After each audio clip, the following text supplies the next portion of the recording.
우리 하나님 말씀을 함께 보도록 하겠습니다. 요한복음 14장 16절에서 18절까지입니다. 요한복음 14장 16절에서 18절까지입니다. 제가 봉독해 드리도록 하겠습니다. 내가 아버지께 구하겠으니 그가 또 다른 보혜사를 너희에게 주사 영원토록 너희와 함께 있게 하리니 그는 진리의 영이라. 세상은 능히 그를 받지 못하나니 이는 그를 보지도 못하고 알지도 못함이라. 그러나 너희는 그를 아나니 그는 너희와 함께 거하시며 또 너희 속에 계시겠음이라. 내가 너희를 고아와 같이 버려두지 아니하고 너희에게로 오리라. 아멘. 오늘 이 시간 성령의 사람, 성령의 사람이라는 제목으로 함께 은혜를 받고자 합니다. 어려서부터 초능력을 가진 사람들이 참 부러웠어요. 제가 어렸을 때는 600만 불 사나이, 그것이 있었고, 요즘은 아마 아이언맨, 슈퍼맨, 배트맨, 스파이더맨 이런 영화들이 많이 나오고 있고, 드라마나 이런 데 보면 초능력이 있는 사람들에 대한 외국 드라마들이 많이 나오는 것 같습니다. 많은 사건과 사고 속에서 특별한 능력을 가진 사람들이 어려움에 처한 사람들을 구원해주고 도와주는 것들 참 영웅담으로서 좋고, 그 주인공이 됐으면 좋겠다는 생각이 어려서부터 있었던 거죠. 그런데 그러한 초능력이 사람에게 주어졌을 때에 그가 선한 일에 그 일을 사용하느냐, 악한 일에 자기 욕심을 채우는 데 사용하느냐, 참 그것은 생각할 때에 아무나 초능력이 있으면 안 되겠다, 그런 생각을 해봅니다. 성경을 보면 초능력이 있는 사람들이 있었어요. 삼손, 모든 사람이 알고 있는 삼손. 그는 낙이 턱뼈로 전쟁터에서 1000명의 군인을 죽여요. 1000번을 휘둘른다. 아니면 한 방에 2-3명을 쓰러뜨렸는지는 모르겠어요. 제가 야구 선수 생활을 잠시 했었는데, 야구 배트로 한번 휘두르면 몸에 힘이 쭉쭉 빠져요. 특히 홈런을 때리기 위해서 크게 휘두르는 거 몇 번 휘두르면 헉헉거립니다. 그래서 야구 연습할 때에 타이어를 묶어놓고 그 타이어를 하루에 100번, 200번씩 때려요. 그런 손에 물집도 잡히고 굉장히 힘들고 아프죠. 그걸 몇백 번씩 하는 친구들은 없었어요. 하다가 힘드니까 포기하죠. 휘두르는 것이 굉장히 많은 힘이 필요하고 에너지가 필요해요. 삼손은 한순간 전쟁터에 나아가서 1000명의 군인들을 낙이 턱뼈로 때려 죽이는 거예요. 초능력이죠. 눈이 먼 상태에서도 두 기둥을 팔로 밀어서 건물을 무너뜨릴 수 있는 능력, 삼손에게 있었어요. 이러한 능력이 있는 사람들을 성경에서는 보통 성령 충만한 자다, 그렇게 이야기합니다. 성령 충만한 자. 그래서 오늘 성령 충만한 사람이 되었으면 하는 마음으로 이 성령의 사람이라는 제목으로 말씀을 전하려고 합니다.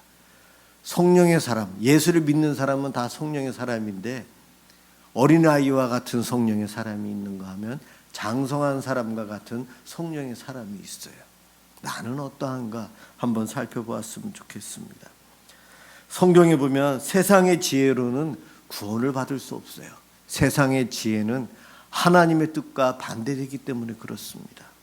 그래서 사도 바울은 우리가 세상의 영을 받지 아니하고 오직 하나님으로부터 오는 영을 받았으니, 세상의 영이 아닌 하나님의 영을 받았다. 성도들은 하나님의 영, 성령이 필요하다는 거예요. 성령이 있어야만이 우리가 구원을 받고 우리가 이 땅에서 성도다운 삶을 살아갈 수 있기 때문에 그렇습니다. 삼손 이야기를 했지만 아브라함도 어떻게 보면은 그가 하나님께서 능력을 주시고 앞서 행하셨지만 홍해 바다를 지팡이로 가르는데 하나님께서 모세의 지팡이를 사용하셨죠. 모세도 아브라함도 여호수아, 온니엘, 에우투보라, 사사기에 나와 있는 사사들, 이러한 사람들 보면 보통 사람들이 가지고 있는 능력이 아닌 하나님께서 주신 능력, 세상으로 말하면 초능력이 있는 사람들이었어요. 지략도 뛰어났고 힘도 셌고, 다윗 같은 경우는 전쟁에 나가서 진 적이 없대요. 주변 나라들이 더 철기 문명을 갖고 있는데 다윗은 고작 왕만 칼을 갖고 있을 정도고, 그 정도였는데도 전쟁에 항상 이겨요. 이거는 초능력이 없으면 불가능한 상태죠. 하나님께서 그러한 승리를 주십니다. 성령을 통해서 주세요. 제가 볼 때에 초능력이 제일 많은 사람은 예수님이었던 것 같아요. 우리 예수님. 죽음의 권세를 무너뜨리셨어요. 십자가에 죽으시면서 무덤에 내려가시고 지옥까지 내려가셨다가 다시 부활하시고 승리하신 분이 우리 예수님이세요. 예수님은 성령님이세요. 삼위일체이시거든요. 성령 충만한 분이 우리 예수님이고, 저와 여러분은 그 성령 충만함, 예수님을 닮아가야 돼요. 오늘 본문은 우리 예수님께서 고별 설교를 하시는 거예요. 고별사예요. 십자가에 못 박히시기 전에 설교하시고 제자들을 가르치시는 중에 우리 예수님께서 이렇게 말씀하세요. 우리 예수님께서 지금 아버지께 구하겠으니, 내가 하나님께 기도하겠다. 보혜사를 너희에게 보내주도록. 보혜사, 성령님. 이 말은 보혜사는 보호자, 변호인, 안내자, 중보자, 위로자, 그러한 의미를 가지고 있어요. 우리는 성령님이라고 부릅니다. 그 예수님께서 십자가에 못 박혀 죽으신 다음 성령님을 보내주시도록 하겠다. 그 성령님은 너희와 항상 함께 할 것이다. 그 성령은 진리의 영이다. 거짓의 영이 아니라는 겁니다. 세상은 그를 못 알아보지만 너희는 알 것이다. 왜냐하면 너희 안에 함께 거하기 때문이다. 그 성령님은 우리 안에 거하시겠대요. 그러면서 예수님이 우리를 고아처럼 버려두지 않고 성령님을 통해서 함께 하시고 재림하여 반드시 내가 다시 오겠다. 그 약속을 해주신 본문을 오늘 함께 제가 읽었고 여러분들이 보셨습니다. 우리 예수님께서 이렇게 고별사에서 말씀하셨고요. 사도행전 1장에 가면은 1장 4절에 보면 너희들 성령 받을 때까지 예루살렘을 떠나지 말고 기다리라고 하십니다. 그리고 승천하시기 바로 직전 1장 8절 승천하시면서도 이야기하셨는지, 승천하시기 바로 직전에 말씀하셨는지, 오직 성령이 너희에게 임하시면 너희가 권능을 받고 땅 끝까지 내 증인이 되리라. 그 말씀을 승천하시면서 제자들에게 하셨어요. 성령, 너희가 오직 성령이 너희에게 임하면, 바로 이 성령에 대한 이야기를 오늘 제가 여러분들에게 하고 있습니다. 예수님의 제자들은 이 성령 충만이 무엇인지, 성령이 임하는 것이 무엇인지 잘 몰랐어요. 잘 몰랐어요. 성령은 영이시기 때문에 눈에 보이지 않거든요. 성경에 보면 성령님께서 임하시는 모습을 현상을 통해서 설명을 합니다. 우리 예수님께서 세례 요한에게 세례를 받으실 때에 성령이 비둘기같이 임하셨다. 비둘기같이 임하시는 것이 어떤 모습인지, 비둘기가 날아오는 것 같은 건지 그 비슷한 것 같아요. 또 예수님께서 승천하시고 열흘 만에 오순절날 예루살렘에서 열흘 동안 제자들이 성도들과 함께 마가의 다락방에서 기도하고 있었던 것 같아요. 정기적으로 기도했나 봐요. 기도하는 그 자리에 오순절 성령 강림, 그날 성령이 그 기도하는 자리에 임합니다. 그때에 바람같이 임하셨다. 불의 혀같이 갈라지는 모습으로 임하셨다. 성령님이 임하는 모습을 이러한 현상으로 설명을 하고 있어요.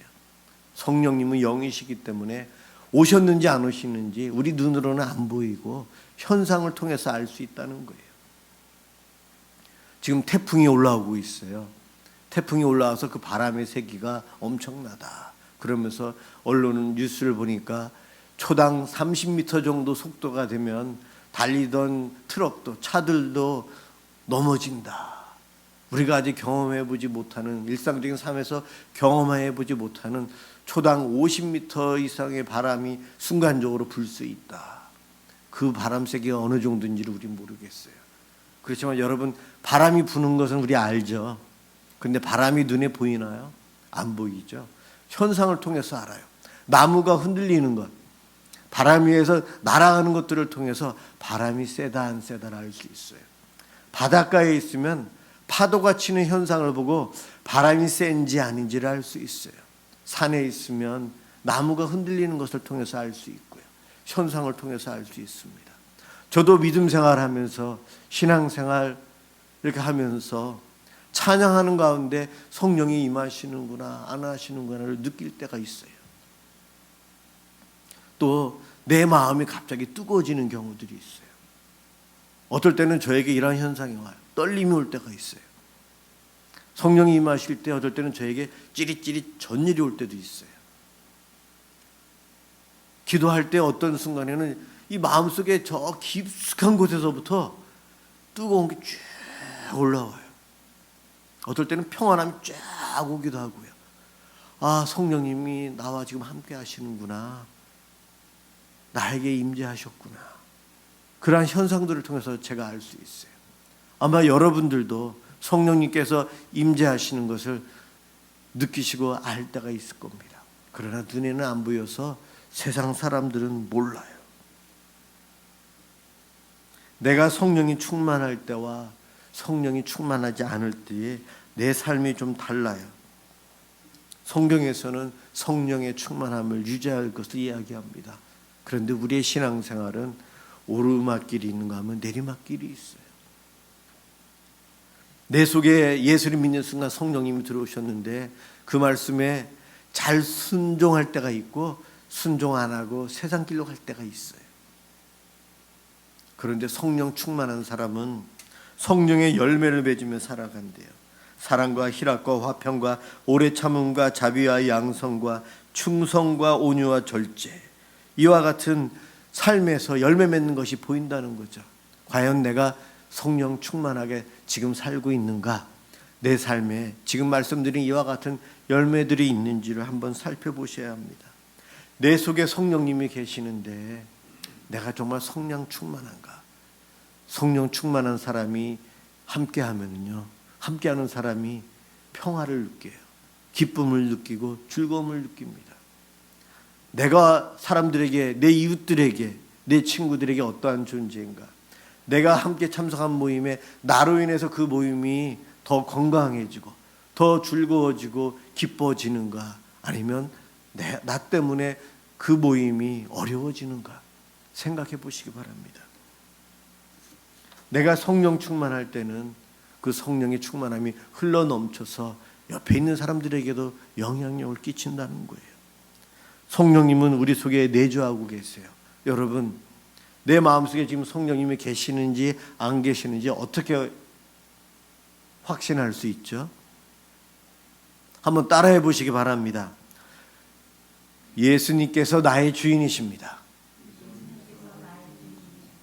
예수님이 나의 주인이십니다. 예, 지금 저를 따라서 했는데 이것이 우리의 고백이 돼야 되거든요. 성경에 보면 성령으로 아니하고는 누구든지 예수를 주시라 할 수 없느니라. 성령님이 아니면 예수님이 나의 주인이십니다라는 고백을 할 수 없다고 그래요. 조금 전에 저를 따라서 2번 반복을 했는데 반복하면서 마음속에서 거부감이 없었나요? 불편함이 없었나요? 억지로 하지는 않았습니까? 아니야, 나는 아닌 것 같아. 이런 부정적인 마음이 들으면서 저를 따라하신 분이 계시다면 아직 성령님이 안 계실 수 있어요. 그렇지 않고 당연히 예수님 나의 주인이시지라고 믿어지고 확신이 있고 자연스럽게 그렇게 고백할 수 있는 분은 성령님이 내주하고 계신 분들이에요. 구원받은 백성입니다. 갈라디아서 4장 6절에 하나님이 그 아들의 영을 우리 마음 가운데 보내사 아바 아버지라 부르게 하셨느니라. 하나님 아버지, 하나님 아버지. 이것이 그냥 습관이 아니고 우리가 기도하고 찬양하고 믿음 생활하면서 하나님이 나의 아버지시지, 나는 하나님의 자녀야, 하나님의 백성이야, 자연스럽게 그 생각 가지고 살아가시는 분들은 성령님이 이미 계시기 때문에 그러한 생각, 그러한 고백, 그러한 확신이 있게끔 해주신 겁니다. 예, 성령님이 저와 여러분들 마음속에 이미 내주하고 계세요. 그런데 내주하고 계신 성령님, 그 성령님은 함께 하시는데 수준에는 차이가 있다는 거예요. 어린아이와 같은 수준이 있고 어른과 같은 수준의 성령 충만함이 있다는 거예요. 서로 다릅니다. 차이가 있다는 거예요. 제가 바라고 우리들이 바라는 것은 우리 모두가 다 성령 충만한 자가 되었으면 좋겠습니다. 성령 충만해서 예수님과 같은 분이 되었으면 좋겠어요. 삼손과 같은 능력이 있고 여호수아와 모세와 아브라함과 같은 믿음의 사람들과 같은 사람이 되었으면 좋겠어요. 성령 충만하면 소위 겁이 없다고 해요. 성령 충만하면 근심 걱정 다 물리칠 수 있어요. 그럼요. 우리 예수님께서 왜 제자들에게 예루살렘을 떠나지 않고 있으라, 성령 충만할 때까지 있으라고 하셨을까요? 예수님께서 제자들을 떠나잖아요. 제자들이 얼마나 두려웠겠어요. 믿고 의지했던 분이 떠나는데. 그런데 성령님이 함께 하심으로 그들에게 확신과 믿음과 능력과 용기를 주시거든요. 그것으로 인해서 복음이 땅끝까지 전파되고 핍박 가운데서도 배교하지 않고 믿음을 지켜갑니다. 어려운 환경 속에서도 인내할 수 있고요. 성령 충만하기 때문에 환경은 전혀 그들에게 영향 끼치지 않고 감옥에 갇혔어도 매를 맞아도 하나님께 기뻐 찬양하고 감사하며 감옥 안에서도 자유함을 누리고 살아가요. 바로 초능력이 있는 성령의 충만함이 있는 주님의 제자들의 모습이에요. 우리도 이렇게 성령 충만함이 있어야 됩니다. 베드로는 예수님께서 십자가에 못 박혀 돌아가실 때에 몰래 숨어서 예수님 재판받는 것을 뒤쫓아 가서 보고 있었죠. 작은 여종이 베드로를 지목했을 때에 아니라고 하면서 비겁한 모습을 했을 때에 베드로의 성령 충만의 정도는 어린아이와 같았다라고 제가 이야기하고 싶어요. 그런데 그가 예수님 부활 승천하신 후에 마가 다락방에서 기도하는 가운데 성령 충만함을 체험한 베드로, 그 다음부터 예루살렘에서 누가 나 잡아가도 괜찮다고 공개적으로 앞에서 수많은 사람들 앞에서 예수님을 전합니다. 그럴 때 하루에 3,000명씩 예수 믿는 사람들이 와요. 돌아와요.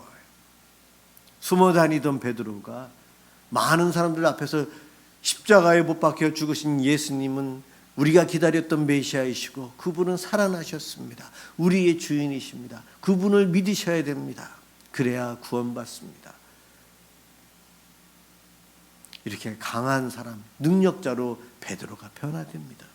베드로뿐만이 아니고 예수님의 제자들이 다 그러한 변화를 받습니다. 자, 성령의 사람이 되기 위해서 우리가 어떻게 해야 할까요? 누가복음 11장 13절. 누가복음 11장 13절에 너희가 악할지라도 좋은 것을 자식에게 줄 알거든 하물며 너희 하늘 아버지께서 구하는 자에게 성령을 주시지 않겠느냐. 아무리 악한 부모라도 자식이 달라고 하면 좋은 것 주지 않냐. 그런데 하늘의 하나님, 우리가 믿는 하나님은 선하신 그분이신데 너희가 달라고 구하면 좋은 것, 성령을 주시지 않겠느냐. 우리 예수님께서 말씀하셨어요. 예, 저도 그렇고 여러분도 그렇고 성령 충만을 위해서 기도하십시오. 우리 예수님께서 약속해 주셨어요. 하나님께 달라고 기도하면 성령님을 주시겠대요. 나에게 있는 성령 충만의 정도가 점점 많아질 수 있다는 거예요. 기도와 성령은 깊은 관계가 있어요. 기도할 때에 성령 충만을 받을 수 있어요. 오순절 마가 다락방에서 기도한 그 자리에 성령이 임했어요. 미사 남서울 은혜교회 예배당에서 저는 함께 기도할 때에 성령 충만했으면 좋겠어요. 그리고 지금 이 영상을 보시는 여러분들의 그 가정에서 여러분들 그곳에서 예배를 드리고 그곳에서 기도하고 말씀을 읽을 때에 성령 충만했으면 좋겠습니다. 그 자리에 성령님이 임재하십니다. 기도하는 장소에. 기도가 그래서 중요해요. 여러분, 끊임없이 기도하라 그렇게 하면 부담이 오죠. 여러분, 기도 어제보다 1분만이라도 더 하십시오. 어제보다, 지난주보다 한 번 더 기도하십시오. 조금이라도 더 기도하십시오. 그럴 때에 성령님 나에게 임하시고 성령 충만함을 허락해 주십니다. 그러면 우리는 내 힘으로 살아가는 것이 아니고 성령의 능력으로, 소위 말하는 초능력과 같은 능력을 행하면서 살아갈 수 있어요. 성령 충만한 사람이 되기 위해서는요, 두 번째로 육신의 욕심을 버려야 합니다. 끊임없이 기도하는 것뿐만이 아니고 그렇게 기도하면서 회개 기도해야 한다는 겁니다. 갈라디아서 5장 17절에 육체의 소욕은 성령을 거스리고 성령의 소욕은 육체를 거스리나니 이 둘이 서로 대적함이라. 육체의 소욕과 성령의 소욕이 대적을 한대요. 내가 이 육신을 가지고 있는데 이 육신은 전적인 타락, 벌써 죄에 오염되어 있는데 이 몸이에요. 그런데 이 몸이 육신을 세상에서 사단의 영을 쫓아갈 수도 있고 성령을 쫓아갈 수도 있어요. 그런데 대부분 가만히 있으면 자연스럽게 악한 영을 쫓아가게 돼요. 이미 죄에 오염되었기 때문에. 가만히 있으면, 저절로 있으면, 아무런 노력을 안 하면 세상으로 가요. 쾌락을 쫓아가요. 게을러져요. 악이 더 좋아지는 것 같아요. 그래서 육체의 소욕을 우리는 떨쳐버리기 위해서 성령의 소욕, 성령님을 의지하며 살아야 합니다. 이것은 우리의 의지와 노력이 필요해요. 물을 거슬러 올라가는 것처럼 그러한 우리의 의지와 노력이 필요합니다. 그것을 어떻게 해야 되는가? 기도할 때에 회개해야 한다는 거예요. 나의 잘못된 것, 죄를 미워해야 합니다. 육체의 소욕을 십자가 밑에 내려놔야 돼요. 주님께 다 맡기고 우리는 새 사람이 되어야 합니다. 베드로가 사도행전 2장에 이렇게 설교합니다. 회개하고 죄 사함을 받으면 성령을 선물로 받는다고 선포합니다. 기도할 때에 나의 죄를 회개할 때에 성령 충만함을 받을 수 있대요. 성령님을 내 속에 모시고 살기에 내 몸이 거룩한 성전이에요.